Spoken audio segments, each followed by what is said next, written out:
안녕하십니까. 2015년도 경찰 경영특제상 기출문제 보겠습니다. 1번 보시면 행정법의 법원에 대한 설명 중에 가장 적절하지 않은 것은 다시 쓰지는 않겠습니다. 행정법의 법원에는 성문법원이 있을 수 있겠고, 그 다음에 불문법원 이렇게 있을 수 있겠죠.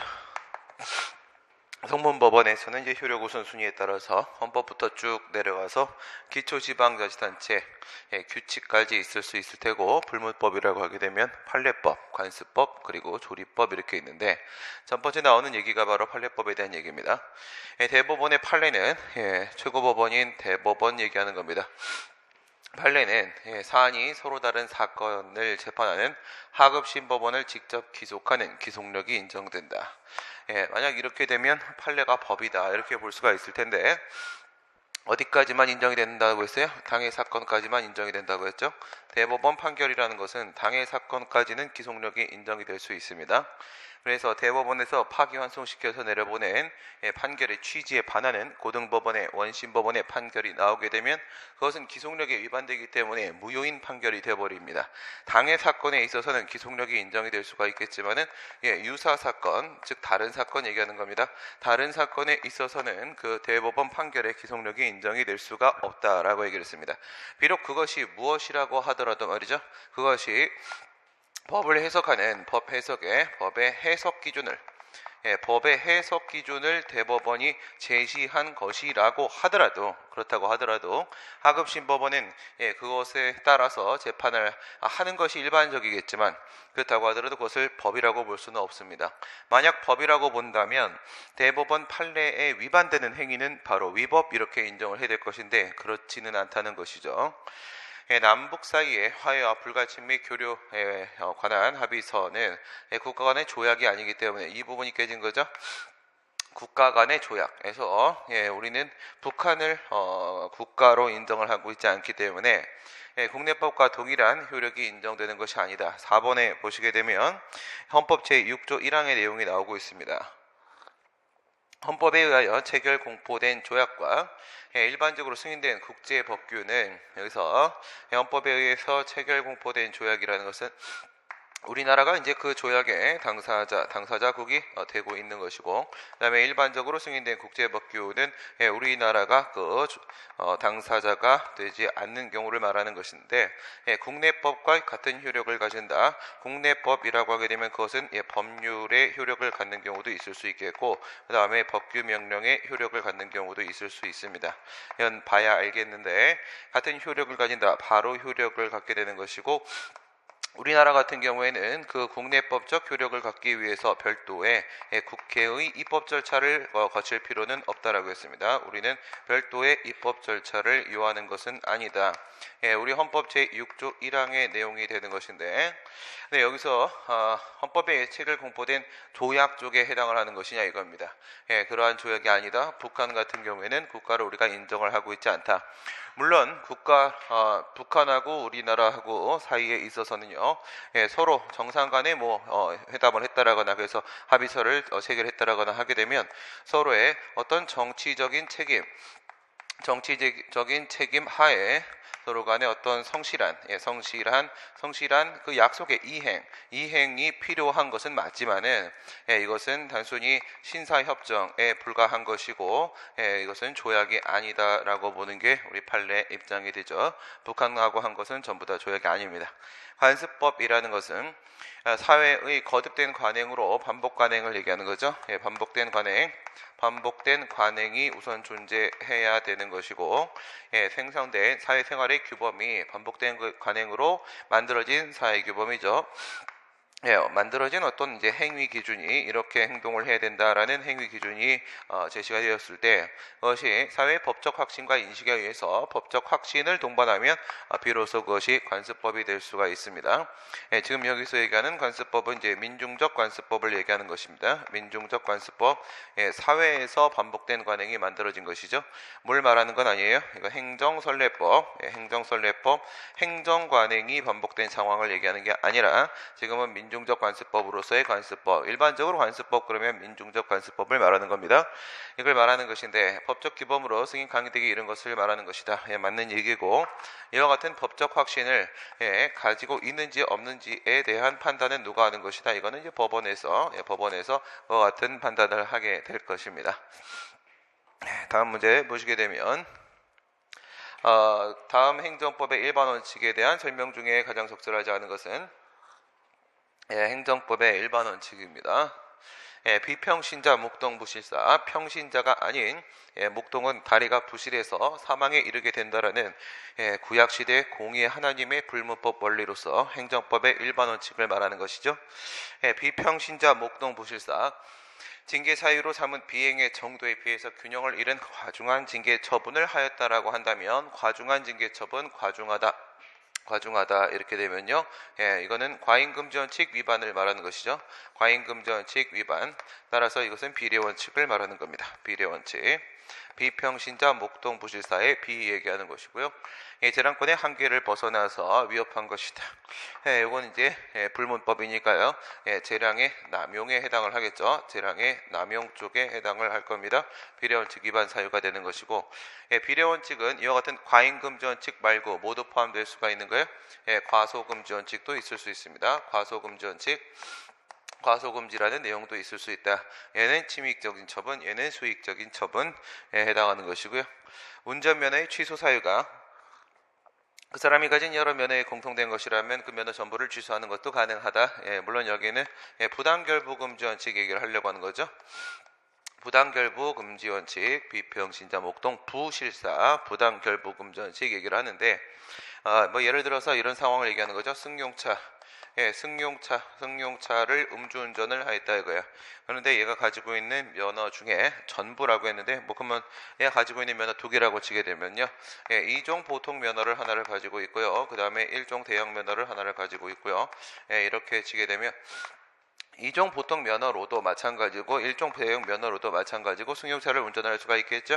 운전할 수가 있으니까 음주운전이라는 사유로 해서 면허를 취소한다고 했을 때 이 승용 차량을 더 이상 음주운전할 수 없도록 하는 것이 바로 그 행정 목적이 되는 것이기 때문에 그와 같은 목적을 달성을 하기 위해서는 어디까지 취소를 해야 돼요? 이거 둘 다 취소를 하는 것이 맞겠죠. 둘 다 취소하지 않으면 한쪽만 취소하면 다른 걸 가지고 또 저 차를 음주운전을 시도를 하게 될 겁니다. 그러면 부당결부금지원칙에 반하지 않죠. 면허에 공통된 것뿐만 아니라 사람에 관한 것도 포함될 수 있죠. 사람에 관한 것. 그 사람에 관한 문제라고 하게 되면 그 면허를 받은 사람이 이제 아파서 더 이상 운전을 할 수가 없는 상태다. 이렇게 되면 모든 면허 다 취소할 수밖에 없습니다. 하지만 그렇다 하더라도 면허의 취득은 각각 취득하는 거니까 면허의 취소나 정지도 각각 취소하고 정지하는 것이 원칙인 것은 분명합니다. 반복적으로 행하여진 행정처분이 위법한 것인 때에는 행정처분 그에 구속되지 않는다. 이게 이제 틀렸겠네요. 그렇죠? 반복적으로 위법한 맞네요. 이건 맞는 얘기네요. 위법한이 포함되어 있군요. 위법한. 반복적으로 행해진 행정처분이라고 했죠. 되풀이되어 반복되었다.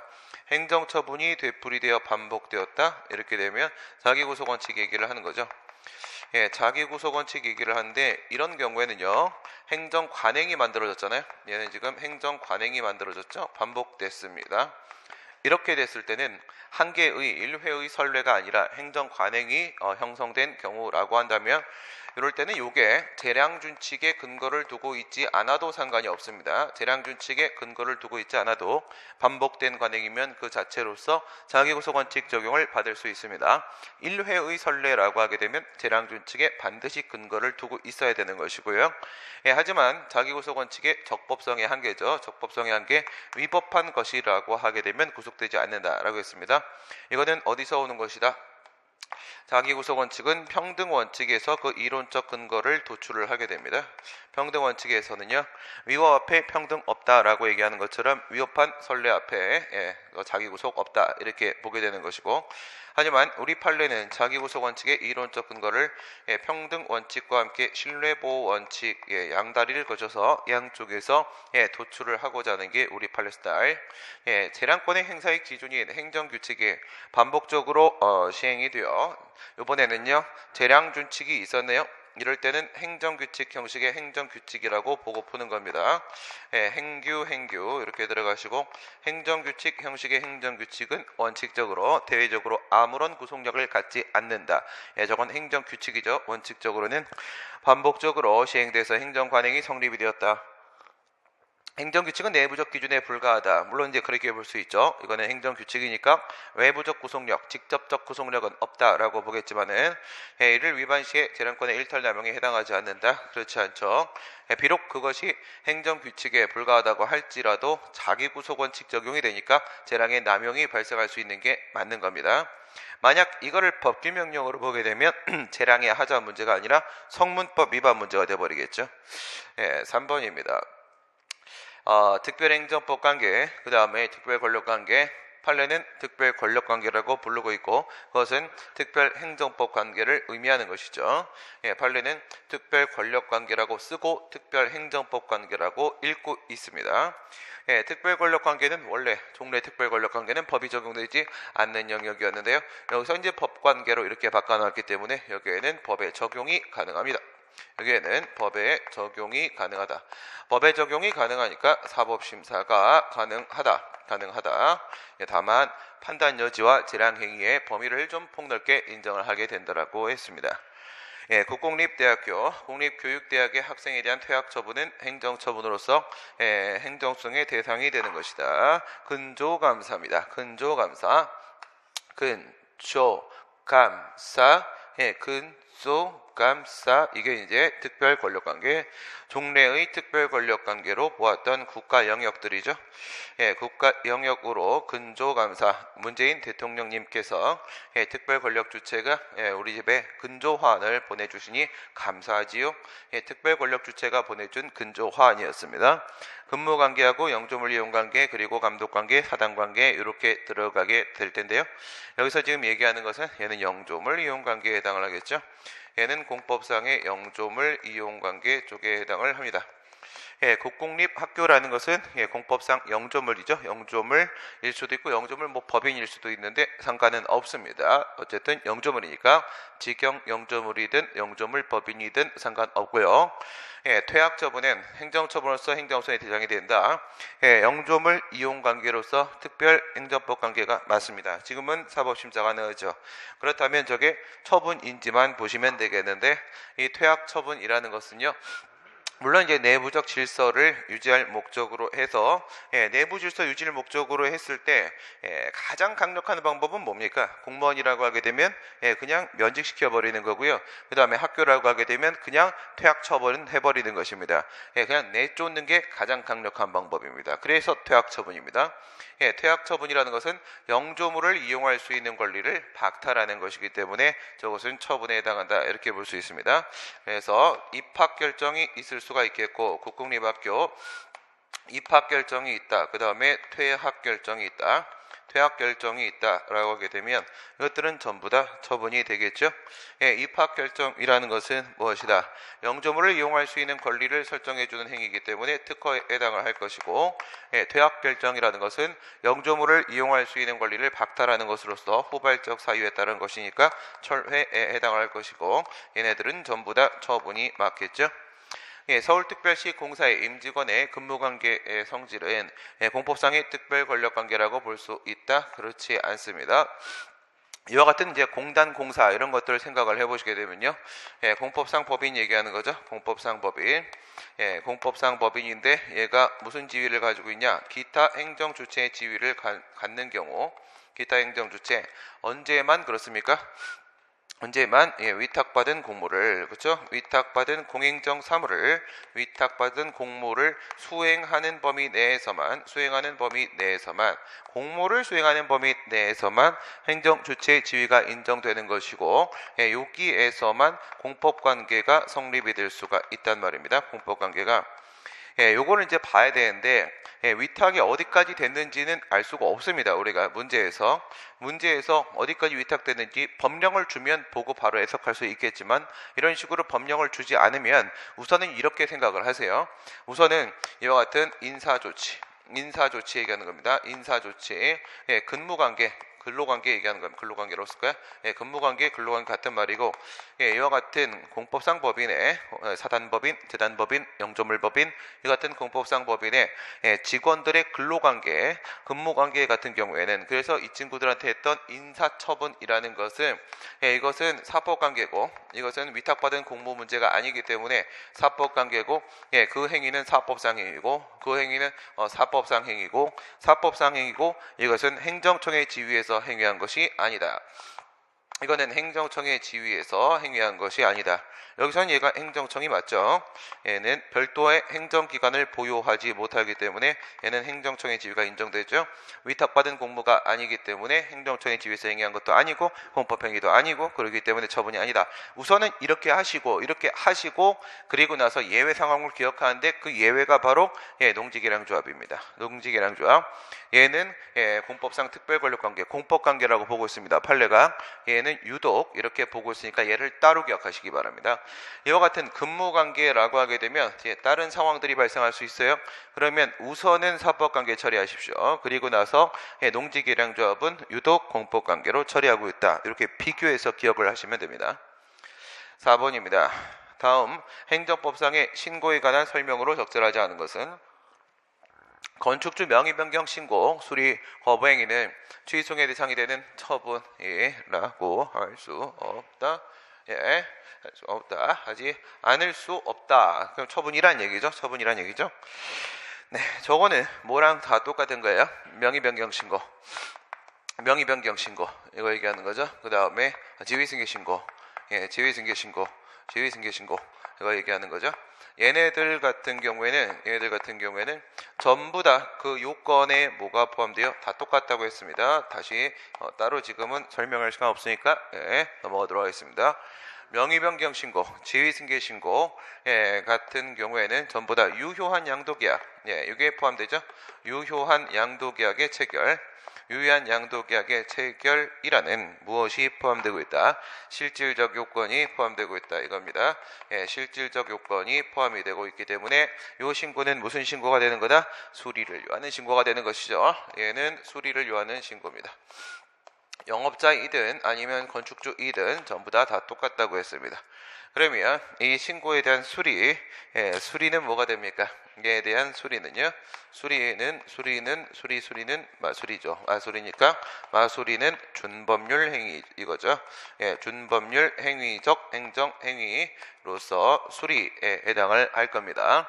처분 맞겠고요. 행정이니까 납골당 설치 신고는 수리를 요한 신고라고 봤죠. 판례가 실질적 요건이 구장사법에 보게 되면 천하장사할 때 그 장사는 아닙니다. 장사법에 보시게 되면 수리를 요한 신고라고 볼 만한 실질적 요건들이 포함이 되어 있습니다. 행정청에 수리 처분이 있어야만 신고한 대로 납골당을 설치할 수가 있다. 수리를 요한 신고면 수리가 있어야 되는 게 맞죠? 물론 이것도 똑같습니다. 얘도 준법률 행위적 행정행위로서 수리에 해당하는데 이 납골당, 이거는 납골당보다는 뽕한당이 맞다라고 했습니다. 뽕한당이 적절한 표현이고 납골당은 미친 표현이라고 했습니다. 이 뽕한당 같은 경우에는 준법률 행위적 행정행위임에도 불구하고 이게 재량행위였다라는 특징, 이게 더 중요한 문제라고 했죠. 이게 유일한 우리나라에서 전 세계 인류 역사의 유일한 준법률 행위의 재량행위였었습니다. 제6시설의 설치 이용에 관한 법률 제20조 변경신고라는 표현이 나왔는데 뭐 이런 거 복잡하게 어떻게 다 외울 수 있는 문제도 아니고요. 있었다고 하고 그 두 글자 이렇게 띄어 있으니까 이런 건 뭐 알 수 없습니다. 이렇게 두 칸 띄어 있고 이런 거 알 수 있는 문제가 아니기 때문에 이건 어떻게 보냐면 시설업이 있고요. 그 다음에 등록체육시설업이 있습니다. 체육시설의 설치 이용에 관한 법률에 보게 되면 업이 있어요. 업보가 있단 말이에요. 이렇게 해서 신고체육시설업하고 등록체육시설업이 있는데 요거는 뭐다? 요거는 자기완결적 신고라고 봅니다. 판례가 얘는 신고 뭐하고 비교하고 있으니까 밑에 있는 등록하고 이렇게 비교하고 있으니까 밑에 있는 거 얘는 수리를 요하는 신고입니다. 얘는 수리를 요하는 신고 이렇게 된단 말이에요. 그러니까 체육시설업에 나오는 신고는 다 자기완결적 신고예요. 체육시설업에 나오는 신고는 다 자기완결적 신고야. 그러면 이 신고도 자기완결적 신고야. 자기완결적 신고니까 수리는 필요가 없죠. 마수리는 필요가 없고요. 국토의 계획 및 이용에 관한 법률상의 개발행위 허가로 의제되는 신고. 예, 요거는 이제 재량행위라는 점을 조심하라고했죠. 외부 변수라고 했습니다. 외부 변수 이렇게 건축 신고가 이렇게 있고 건축 신고가 이렇게 있고 여기 이제 개발 허가, 예, 개발 행위 허가가 이렇게 있으면 인허가 의제 제도가 적용이 되고 있는 상황이죠. 건축법 제 11조 5항을 건축 허가 쪽에 인허가 의제 규정을 14조 2항이 건축 신고 쪽에다가 준용을 해가지고 건축 신고에도 인허가 의제가 적용되죠. 예, 이렇게 돼버리면 이 친구가 이제 건축 신고가 이렇게 되는 거였죠. 건축 신고가 이 안에 들어가시게 되면 이 개발 행위 허가 쪽에 뭐가 포함되어 있다? 실질적 요건이 포함되어 있다. 여기에는 자기완결적 신고니까 형식적 요건만 포함되어 있다. 그러면 이 건축 신고의 신고 요건에는 형식적 요건과 함께 실질적 요건이 포함되어 있다. 그렇다면 이 건축 신고는 얘는 뭐고 쟤는 뭐고 얘는 걔는 쟤는 얘는 자기완결적 신고가 되는 거고 얘는 자기완결적 신고가 되고 얘는 수리를 요하는 신고가 되고 이렇게 되는 거였죠.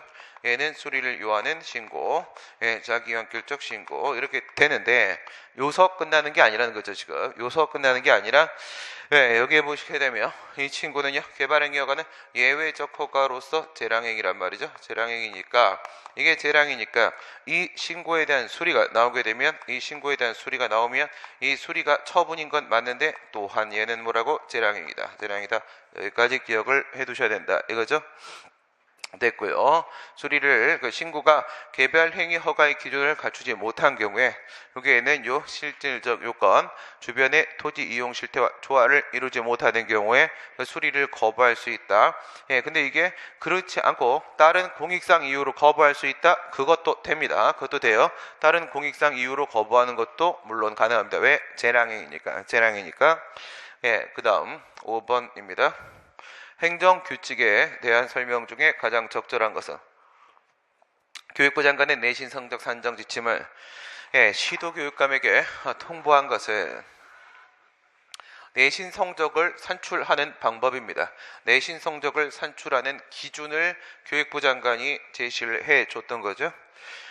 시도교육감에 통보한 것은 행정조직 내부에서 내신 성적 평가에 관한 심사 기준을 지달한 것에 불과하여 이 지침은 행정처분으로 볼 수 없다. 이래야 되는데요. 그래, 이게 이런 되는 거죠. 내신 성적을 산정하는 산정 기준을 이렇게 제시를 해줬단 말이에요. 그래, 우선 이것은 물론 내부적인 산정 기준일 뿐입니다. 내부적 산정 기준일 뿐이야. 그런데 이게 결국 어디로 적용이 될 것이고 일선 고등학교에서 이 기준에 따라서 이 방법으로 내신을 산출할 수밖에 없고 또한 그 내신을 근거로 해서 또 그 방법을 근거로 해서 대학교에서 학생들을 선발할 수밖에 없습니다. 얘네들이 내신 성적을 이 방법에 따라서 산출할 수밖에 없고 그걸 바탕으로 얘네들이 입학을 결정을 할 수밖에 없습니다. 아무리 그렇다고 하더라도 이것은 내부 산정 기준에 불과한 거기 때문에 행정처분으로 보는 것은 불가능합니다. 이건 아예 행정규칙입니다. 이렇게 갈 수가 없습니다. 무슨 말이에요?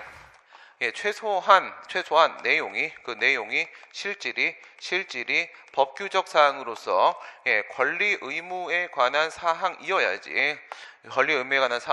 그게 집행적 법규 명령이라거나 아니면 처분적 법규 명령이라거나 집행적 또는 처분적 법규 명령으로 가줘야지 그래도 행정처분까지 갈 수가 있는데 위에 있는 내용을 보시게 되면 내부적인 내신 성적의 산정 기준을 제시하고 있기 때문에 얘는 물론 뒤에서 이런 현상이 나타나겠지만은 그렇다 할지라도 이건 내용 자체가 행규입니다. 행규이기 때문에 행정처분까지 연결될 가능성은 전혀 없겠죠. 근거법령이 상위법령이 개정됨에 그친 경우에 개정법령의 시행을 위한 집행명령이 제정 발효될 때까지 여전히 그 효력을 유지하는 것은 아니다. 유지하는 게 맞지요. 이것도 이제 여러 번 출제가 됐던 문제가 되는 겁니다. 위에서 이제 상위 법률이 이렇게 있다는 거죠.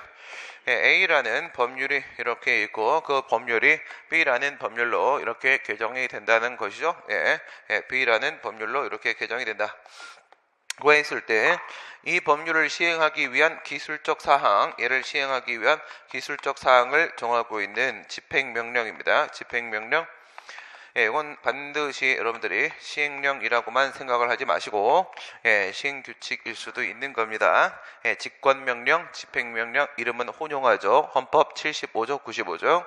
이렇게 이제 개정이 되었다라고 했을 때, 개정이 되었다고 했을 때, 이제 요거는 개정이 되면 사라지죠. 근데 요게 생겼죠. 요게 생겼으니까 이것을 시행하기 위한 내용과 모순되지 않는다면, 모순 저촉되는 그런 상황이 아니라고 한다면 우선은 이 친구는 살아있는 거라고 했고요. 살아있는 거고 이제 이게 이 친구를 시행하기 위한 별도의 자식을 낳는 겁니다. 그래서 두 번째 집행명령 B 법률을 시행하기 위한 새로운 집행명령이 만들어지면 그때 비로소 이 친구의 효력이 소멸되는 것이다. 이렇게 보는 것이었죠.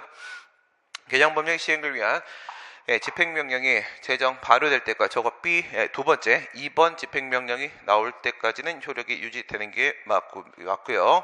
국법에 위임의 근거가 없어서 무효더라도 사후에 법 개정으로 위임의 근거가 부여되면 소급하여 유효한 것으로 법규명령이 된다라는 것이죠. 그래서 이거는 뭐였어요? 상위법령의 위임이 근거가 없다가 상위법령의 위임이 근거가 생기고 상위법령의 수권 위임이 다시 없어질 겁니다. 그러면 여기에는요 그 법규명령은 무효였다가 이때부터 다시 유효, 그때부터죠. 그때부터 생겼을 때부터 그때부터 무효, 그 다음에 다시 또 그때부터 무효, 그때부터 없어지면은 위임이 없어지면 그때부터 무효, 이렇게 그때부터죠. 그때부터 이렇게 되는 건데 그때부터입니다. 어떤 때부터? 그때부터, 그렇죠? 그때부터인데 국법에 위임의 근거가 없어서 무효였더라도 처음에 뭐예요? 무효다. 그래서 무효였다. 근거 없었다. 사후에 법 개정으로 위임의 근거가 부여되면 부여됐다. 있었다. 그러면 소급하여 아니 그때부터 소급하여가 틀린 거죠. 서울특별시가 정한 개인택시 운송사업 면허 지침은 재량권 행사의 기준으로 설정된 행정청의 법규 명령에 해당을 하는 것이다. 이거는 뭐냐면 좀 조심해야 됩니다. 좀 조심해야 돼요. 나도 이게 면허 지침에 면허 기준 그 내용이 법규 명령 이렇게 생각을 했는데 판례를 찾아보니까 이거 면허 지침 재량권 행사의 기준이 맞습니다. 내용이 무슨 말이냐면 이 개인 택시 운송사 면허는 뭐야? 면허는 특허죠. 특허고 그럼 처분이죠. 그러면 뭐야? 재량이죠. 그렇죠. 재량이죠. 그래서 재량권 행사의 기준이었어요. 재량 준칙. 그러면 지침이라는 행정규칙의 형식으로 나왔잖아요. 행정규칙의 형식으로 나왔고 내용이 재량준칙, 내용도 역시 행정규칙이지 않습니까? 행규니까 대법원 판례에 따르게 되면 대외적으로 아무런 구속력을 갖지 않는다가 되는 거죠. 그래서 법규명령이 아닙니다. 법규명령이 아니다. 가라. 됐습니다. 그 다음에 6번 보겠습니다. 다음에 확약에 대한 설명 중에 가장 적절하지 않은 것은 확약은요 확실한 약속이죠. 행정행위의 발령, 불발령에 대한 행정청의 자기구속적인 의사표시를 말하는 것이죠. 발령, 불발령, 발령은 수익적 처분, 불발령은 침익적 처분, 어쨌든 확약은 수익적 효과입니다. 확약은 수익적 효과를 발생시키는 겁니다. 그래서 우리가 약속을 지켜달라고 징징거리는 겁니다. 얘는 뭐예요? 수익적 효과죠. 수익적 효과. 처분이 수익적이든 침익적이든 수익적 효과입니다. 행정청은 확약 또는 공적인 의사표명이 공적 견해 표명 말하는 거고요. 사실적 법률적 상태가 변경이 돼버렸다라고 하게 되면 요거는 사정 변경과 법령 개정이 있었다 그 얘기를 하고 있는 거죠. 사정 변경 법령 개정이 이렇게 있었을 때 확약은 행정청의 별다른 의사표시, 무슨 표시? 철회 처분을 얘기하는 겁니다. 철회 처분. 별도의 철회 처분이 없다고 하더라도 그와 같은 사정 변경 법령 개정만 가지고 바로 그 효력은 무슨 효력? 자기 구속력은 효력은 자동 실효가 돼버린다. 그러니까 얘는 뭐가 될 수 있는 자격이 없는 겁니까? 처분이 될 수 있는 자격이 없는 거죠. 처분 자격 부족입니다. 자격 미달. 처분이었다면 별도의 철회 처분이 있어야만 비로소 그 효력이 소멸이 되겠죠. 네, 확약은 본 행정행위에 대한 정당한 권한을 가진 행정청만이 할 수가 있다. 예, 확약은 뭐예요? 본 처분 권한 포함설이죠. 본 처분 권한 포함설. 그러니까 예, 확약을 약속을 하기 위해서 그 처분 해줄게 약속을 하기 위해서 예, 별도의 법적 근거를 요구하는 것이 아니라는 것이죠.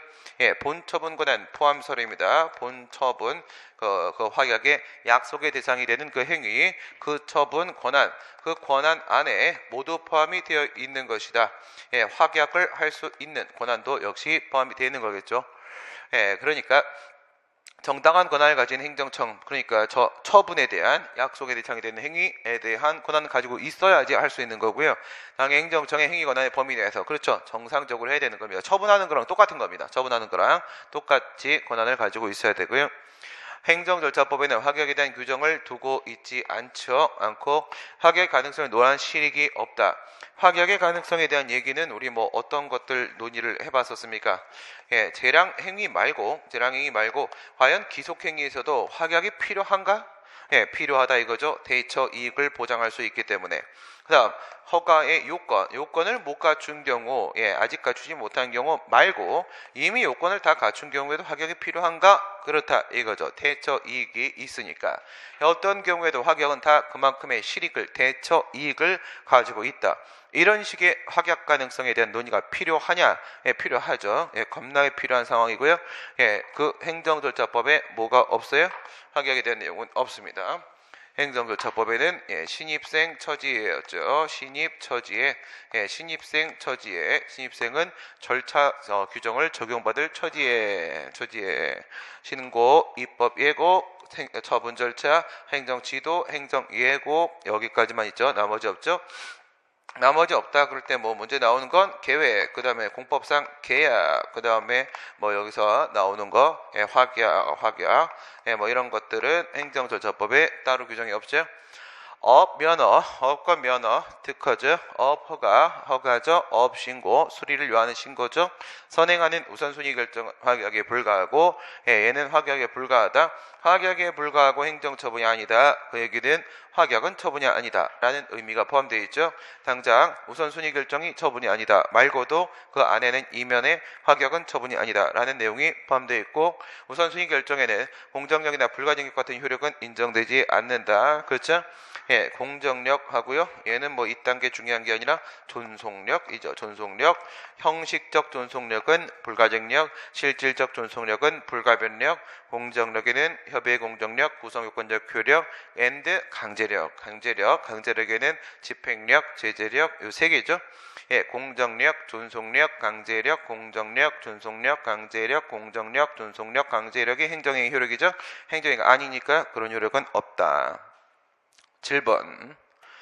예, 다음 복의 하자승계. 뭐 이딴 거는 이거 다 외울 수도 없어요. 예, 외울 수도 없는 거기 때문에 기결력 이론 나오는 거 외우고, 그 다음에 1년의 단계적 절차 외우고, 나머지는 선행처분이 후행처분만을 향하고 있는가, 이걸 가지고 여러분들이 판단하실 수밖에 없습니다. 하자승계는 교수님들 뭐 보고 선생님 이거 뭐예요? 이렇게 물으면 본인은 알까? 아무도 몰라. 예, 알 수 없어요. 판례 나오기 전까지는 모릅니다. 그러니까 어떻게 봐야 돼요? 기준이 없기 때문에 그렇다고 말씀을 드렸습니다. 수업 시간에 하자승계로는 아무 기준을 제시한 적이 없습니다. 하나의 법적 효과 완성을 목적으로 한다라는 의미가 무엇인지는 아직까지는 아무도 알지 못하고 있습니다. 그래서 어떻게 보는 거냐면 첫 번째 1년의 단계적 절차. 1년의 단계적 절차. 이거는 이미 정해져 있는 두 친구잖아요. 그렇죠? 두 친구 뭐 행정대집행 얘기하는 거죠. 대집행의 계고, 확정, 실행, 비용, 얘네들하고 강제징수, 독촉, 압류, 공매까지 청사는 처분이 아니니까, 독촉, 압류, 공매까지 청사는 처분이 아니니까, 이거는 하자승계가 되겠죠. 이게 하자승계 되고, 그 다음에 구속력설, 기결력 이론 적용되는 거, 요거 이제 3개 기억을 하시고, 3개가 이제 개별공시지가 결정.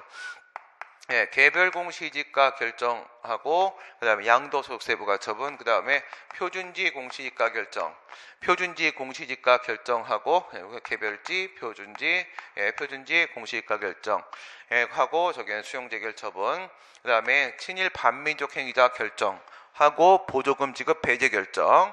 여기서는 친일 반민족, 친일파 이렇게 쓸까? 세 글자. 친일파. 친일 반민족 행위자 결정 하고 그동안 받았던 보조금 이제는 못 준다. 지급 배제 결정. 요 기결력 이론 적용되는 거.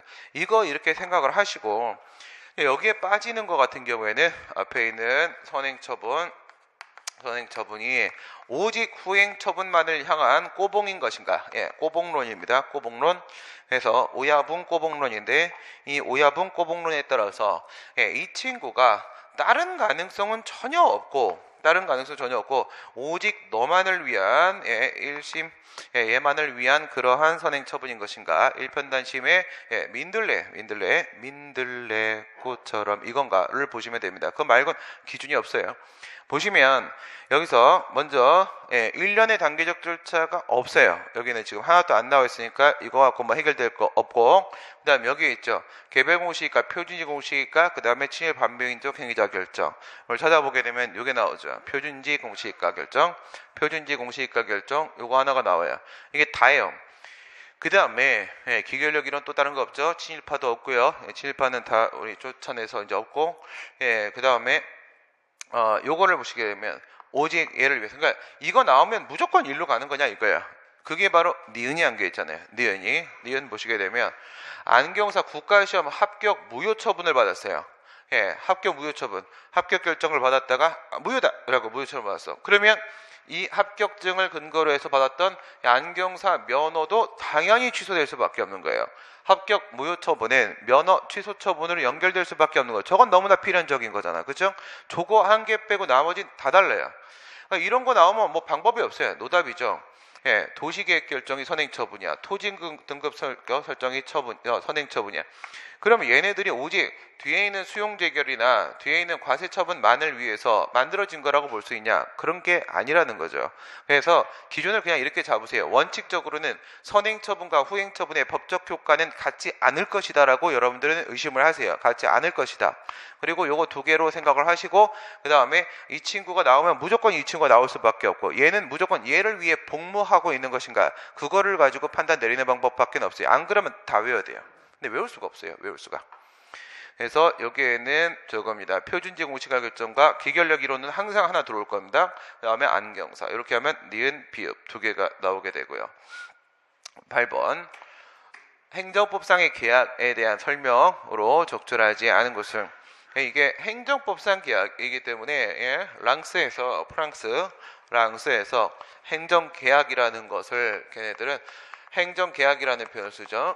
행정계약은 뭐냐? 뭐 이딴 질문을 한 사람도 있었죠. 문제에서 행정계약에는 뭐랑 뭐가 포함된다고 했어요? 공법상 계약뿐만 아니라 사법상 계약도 포함이 된다.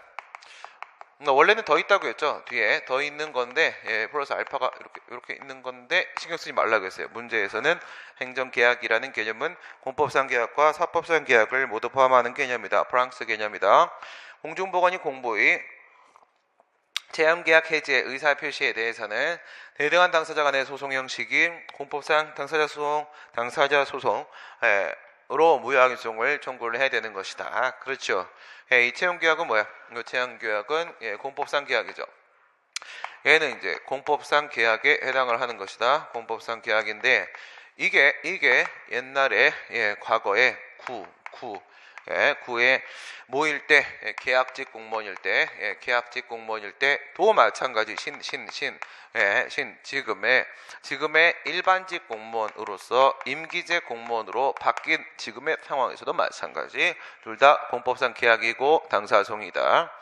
지방재정법에 따라 지방자치단체가 당사자가 돼서 체결하는 계약에 대한 분쟁은 행정소송으로 다퉈야 된다. 이런 거 많이 나왔죠.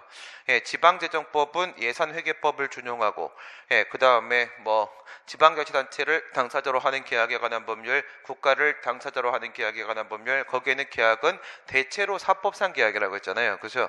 여기에 있는 것들은 대체로가 얘네들이 사경제 주체의 지위에서 행위하는 사법상 계약이 대체로의 상황이다 했습니다.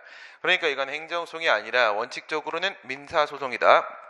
지방재정법에 따른 예산회계법의 준용 상황이든 아니면 국가계약법, 지방계약법, 지자체계약법이든 간에 원칙적으로 저와 같은 입찰계약 얘기하는 겁니다. 조달계약. 이 조달계약, 조달행정이죠. 조달행정이라고 하게 되면 이건 순수한 사법관계잖아요. 우리가 알고 있는 협의, 국고관계. 이와 같은 입찰계약 같은 경우에는요. 입찰계약, 누구한테 이 공사를 맡길 것이냐? 이거는 사법상 계약이죠. 법령상의 요건과 절차를 거치지 않고 체결한 지방자치단체와 사인 사이의 사법상 계약은 무효이다. 이게 위에 거 연결시키신 거예요. 이거 근데 이렇게 말하면 내가 어떻게 알아? 그치? 지방재정법하고 이 지방재정법이 뭐를 준용을 하냐면 방금 얘기 드린 대로 예산회계법을 준용을 하고 있는데 이 예산회계법에 보게 되면 이 계약을 맺는 데 있어서 일정한 절차 규정을 두고 있어요. 일정한 절차 규정을 분명히 사법상 계약 이건 맞는데 저 예산회계법에 이 조달계약 이거를 맺는 데 있어서의 절차 규정을 두고 있어요. 그럼 저건 어쨌든 뭐야? 공법이지 강행법규잖아. 강행법규니까 이게 저기에 위반되면 무효가 되는 거죠. 이게 저기에 위반되면 강행법규니까 무효가 되는 것이다. 요겁니다. 요거하고 저거 지난번에 한번 요거 비슷한 거 뭐 나왔죠? 공인중개사 나왔죠. 공인중개사. 그죠? 공인중개사. 요것도 같이 하나 기억을 해 놓으시기 바랍니다. 공인중개사. 공인중개사법 같은 경우에도 위반되면 사법상 행위가 무효가 됐었습니다. 무효가 이거는 저거였군요. 변호사 시험 법학전문대학원 협의회 2013년도 1차 시험 얘기였었습니다. 거기서 뭐냐면 우리 일반적으로 이런 거 얘기하잖아. 뭐 얘기해요? 무허가 노점상이 떡볶이를 팔았단 말이야. 떡볶이를 팔게 되면 강제집행이나 행정벌의 대상이 될 수는 있을지언정 그렇다고 해서 떡볶이를 팔아서 얻은 그 이익을 박탈당하는 건 아니라고 했잖아요. 사법상 계약의 효력이 무효가 되는 건 아니라고. 무슨 말이에요? 행정법규 같은 경우에는 원칙적으로 단속법규이기 때문에 혼내주기는 하지만 효력법규로서 무효로 만드는 건 아니라고 했죠. 그런데 여기서 공인중개사 이거 여기서 했던 건가? 공인중개사 하고 만약에 내가 집을 사는데 그 수수료가 300만 원이야. 300만 원인데 내가 좀 더 좋은 거를 좀 만들어 사달라고 했어요. 구해달라고 하면서 좀 더 얹어줄게. 200 더 얹어줄게. 중개수를 얘기를 한단 말이야.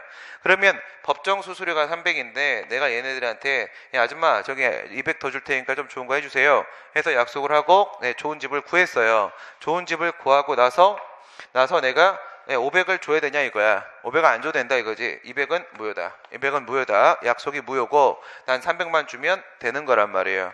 이런 경우가 거의 없다고. 이런 경우가 공법관계에서는 단속법규이지 효력법규가 아니기에 되기 때문에 이렇게 사법상의가 무효가 되는 경우가 거의 없단 말이에요. 그래서 요것도 공인중개사 이쪽하고 같이 입찰계약의 문제 이것도 무효가 되는 경우 하나를 챙겨를 놓으셔야 됩니다. 국립의료원 부설주차장에 관한 위탁관리 용역 운영계약 이건 이름만 그런 거라고 했잖아요. 그렇죠? 이름만 국립의료원 이건 영조물 법인이 되는 것이고 그 영조물의 부설주차장 이거는 공공용물이 되는 것이고 행정재산이란 말이죠. 국유재산 중에서 위탁관리 용역계약은 행정재산의 목적 외 사용허가란 말입니다. 행정재산의 목적 외 사용허가는 특허잖아요. 공물사용권을 설정해주는 특허이기 때문에 처분에 해당을 하는 것이죠. 9번입니다. 다음 행정절차법에 대한 설명 중에 가장 적절하지 않은 것은 행정절차법은 행정의 처분 절차, 행정입법 절차, 예고 절차 등에 관한 상세한 규정을 두고는 있으나 행정지도 절차에 관한 규정은 없다. 아니죠. 지도 있었죠. 신입 처지에 처지에 나는 신입생 처지에 이거였죠. 처지에 그래서 신고, 입법 예고, 처분 절차, 행정지도, 행정예고, 행정지도가 포함이 되어 있습니다. 행정절차법은 신뢰보호의 원칙은 물론 신의성실 원칙에 관한 명시적인 규정을 두고 있다. 행정절차법은 절차법인데도 불구하고 이와 같은 실체적 내용들이 포함되어 있다는 점도 상당히 특이한 점이 되겠고요. 이 신뢰보호 원칙은 행정절차법 4조 2항 완전히 유명한 그 친구죠. 자기구속 원칙의 근거로도 볼 수 있고 행정선례법의 근거라고도 볼 수가 있다. 국세기본법 18조 3항도 이런 내용이 있다. 다만 여기에만 제3자의 정당한 이익에 대한 내용이 포함되어 있다. 얘 같은 경우에는요 4조 1항에 나와 있죠. 행정절차법에 의하면 침입적 처분이라도 공공의 안전 또는 복리를 위해서 긴급히 필요한 경우, 긴급이라고 했죠. 긴급 같은 경우에는 21조의 사전통지도 물론이고 22조의 의견 청취도 물론이고 23조의 이유 제시도 물론이고 전부 다 예외가 되는 거죠. 전부 다. 사전통지는 긴급재판 곤란 이거였고, 의견 청취는 긴급재판 곤란 포기 이거였었고, 이유 제시는요 단복 미백 긴급 인정 이거였었고, 이 단복 미백 긴급 인정까지도 심지어 긴급은 다 들어가고, 긴급이 나와버리게 되면 전부 다 예외 사유가 되는 거죠. 행정청은 처분을 함에 있어서 당사자 등이 제출한 의견이 상당한 이유가 있다고 인정할 때에는 이를 반영해야 되는 것은 그러니까 의견을 듣는 거죠. 반영을 해야 되는 것은 맞지만 그렇다고 해서 구속력을 갖는 것은 아니다 이거였죠. 그렇다고 해서 행정청이 그 의견에 구속되는 것은 아니다. 만약에 구속된다라고 하게 되면 사인이 처분을 하는 결과를 초래할 수가 있기 때문에 반영은 하되 구속이 되는 것은 아니다. 마지막 문제입니다. 공공기관의 정보 공개에 관한 법률에 대한 설명. 교도소에 수용 중이던 재소자가 담당 교도관을 상대로 가혹행위를 이유로 형사고소를 하려고 합니다. 그리고 손해배상도 좀 받으려고 합니다. 제기하면서 그 증명자료를 받아야지 뭐 손해배상을 청구하든 할 거 아니겠습니까? 정보공개를 청구했다. 그 근무보고서에는 공개대상 정보가 되는 것이다. 물론 당란 그렇죠. 당연한 거죠. 이거는 뭐 더 이상 논점 걸릴 게 없습니다. 문서 등이 이미 폐기되어 존재하지 않는 경우에는 그 정보를 더 이상 보유 관리하고 있지 않다는 점에 대한 증명책임. 아침에도 이런 증명책임 뭐였어요? 1, 2가 3, 4죠. 1, 2는 3, 4란 말이죠. 1, 2는 3, 4인데 첫 번째, 그 정보를 보유하고 있을 상당한